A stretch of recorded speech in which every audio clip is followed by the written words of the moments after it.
ഫാത്തിമ. പിണക്കമാണോ ഫാത്തിമ? എന്നോട് പിണങ്ങിയോ ഫാത്തിമ? എന്നെ മറന്നുപോയോ ഫാത്തിമ? എന്റെ സലാം അടക്കാത്തതെന്ത് ഫാത്തിമ?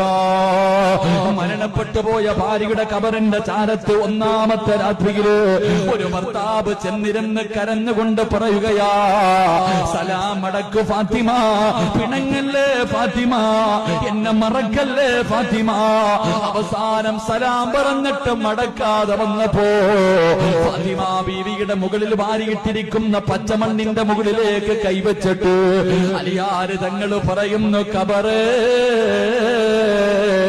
എന്റെ ഫാത്തിമയോട് സലാം അടക്കാൻ പറ ഖബറേ, എന്റെ ഫാത്തിമയോട് സലാം അടക്കാൻ പറ. എന്റെ ഫാത്തിമയുടെ വിശേഷമൊന്ന് പറഞ്ഞു തരുവോ? എന്റെ ഫാത്തിമയുടെ പുതിയ വീടിനെ കുറിച്ചൊന്ന് പറഞ്ഞു തരുവോ? വിവാഹത്തിന്റെ ഒന്നാമത്തെ രാത്രി മണിയറയ്ക്കകത്തേക്ക് കടന്നു വന്ന അലിയാര് തങ്ങളോട് ഈ മണിയറയെ കുറിച്ച് പറഞ്ഞു കൊടുത്തവളാട് ഫാത്തിമ.